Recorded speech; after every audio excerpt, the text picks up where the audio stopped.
How long have you been, has the organization been functioning? Well, the organization basically will be 12 years old in November. Okay. But what I've been doing since childhood, I started again around the time of Halley, or as they say in England, Halley's Comet. Mm-hmm. And Halley's Comet roughly was the summer to the fall of 1986. And what happened then was that the comet came in, and there was a companion called Comet Wilson. And what that did is it led me to a series of adventures, kind of a long story, which I won't get into right now, which led me to rediscovering Washta, who was my guide when I was a kid, up until my teenage years. And as a result, I became activated once again in understanding the things we just talked about with planetary activation, especially first contact in my childhood, et cetera, and what it all meant.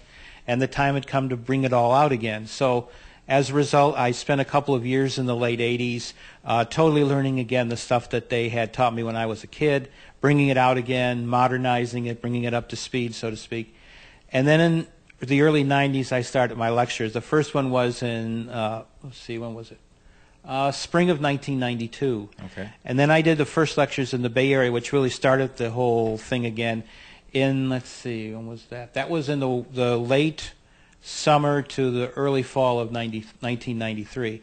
So actually I've been doing lectures on a more or less steady basis since actually 1993. So I've just been doing it for about 15 going on 16 years. I'm thinking about what it's like to have this body of information that is so foreign to so many people and stepping out on the stage to talk about it. I mean, what was that experience like for you? Well, the first time I had a lot of misgivings about it. So I did the thing in Seattle when I did the first lecture to just describe what I knew. And it turned into a 4-hour lecture. Uh-huh. And I was there with my sister, because I was staying at her house in Seattle.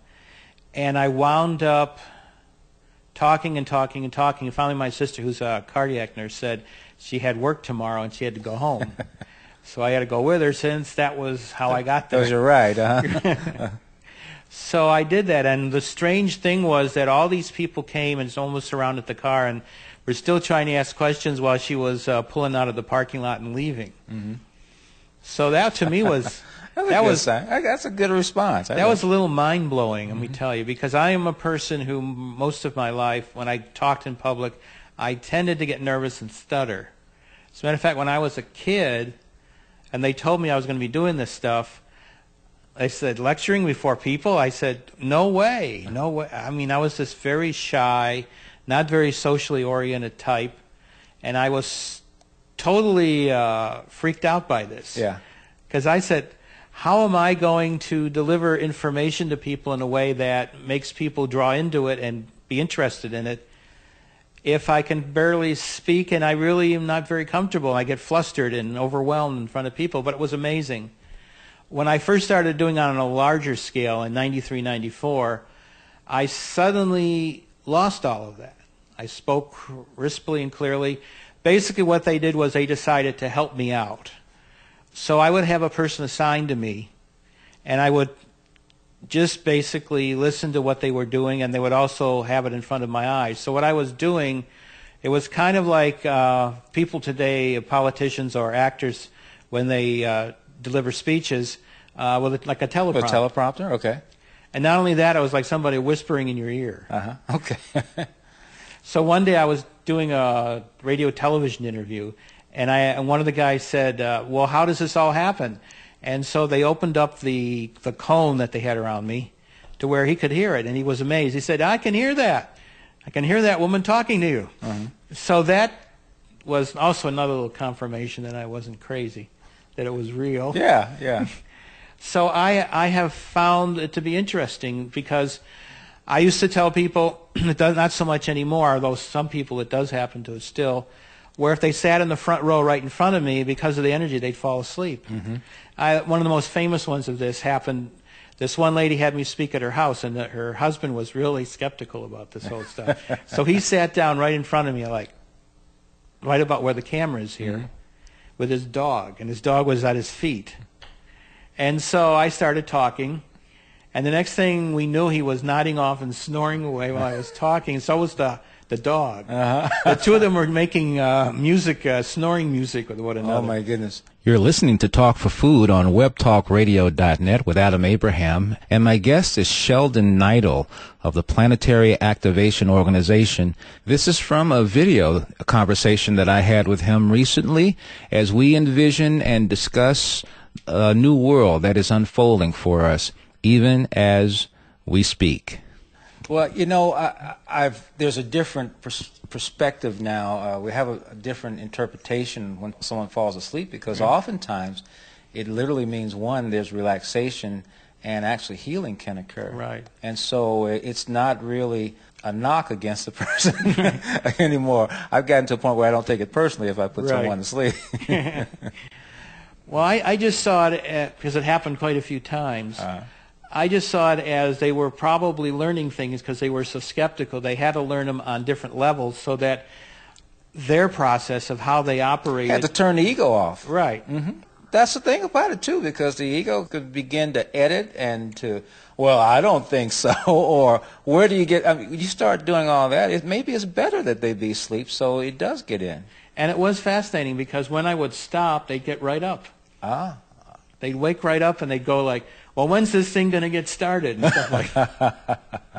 Well, now we're talking about this new world, and we're going to get into first contact and going from limited consciousness to full consciousness. But do you have an experiential perception of what is unfolding? Well, I have the general idea because one of the things that I have as a background is all this advanced political science stuff. I got to the very edge of the PhD, and then I got a bunch of professors that both wanted to be the head guy and said they would blackball me if they weren't, and the dean of the graduate school said I could only have one person, so I didn't get to the last part, which was the dissertation, the thesis, but so be it. Mm-hmm. So I have a background because I started originally in college. I went around the world with area studies. So I did Latin American studies, I did African studies, I did North African studies, I did Eastern and Western European studies, I did Indian studies, I did what they call Far East or East Asian studies, which is China and Japan, and I did Southeast Asia studies, which is where I got my master's in. So I have a basic background of the changes in cultures. Plus, when I was a kid, we went through the whole history, the actual history from before Lemuria to the present. So I could take the information that was given to me, plus the information from my studies, and tie it all together. And so as a result of just tying it all together, I was able to see a vision. And then what I could do was I would ask questions. And the amazing thing was that as an adult, whereas with a kid, when I was a kid, they would take me up into the ships mostly, and then they would put me in this room with this special device, which was like a 3D device where you were actually a part of everything, and you would totally become absolved. You would feel like you were a fly on the wall. There was absolutely no other feeling I can describe exactly, because it went into your brain and it intermeshed with yourself. So you felt like you were there, and yet you weren't there. Almost kind of a holographic experience in some kind of way. It was interactive. You could actually get to the point where you could actually talk to somebody in there. So you felt like you were there, like you were in the room, you were in that particular period of history, and at the same time, you knew you weren't. Wow. So it was kind of weird in the beginning. This is beyond the holodeck that was on Star Trek. Oh, they have stuff that's incredible. Okay. When you go into a mothership, the process of the technology as it interacts with you, because the minute you walk aboard, the computer of the ship interacts with you immediately. So you do not feel alone ever when you're on the ship. You constantly feel that you are part of something, and that particular something is acknowledging you and actually not attempting, but is doing anything that you want within the confines of what you really want versus what you really don't want, what you're just saying, oh, that would be nice, but, that kind of like daydreaming. So the computer can figure that out pretty fast between what you really want and what you're just thinking about. Wow. And you have this constant interaction because everybody on the ship is completely telepathic. So you're constantly having these arguments or discussions with people on the ship. It's continual.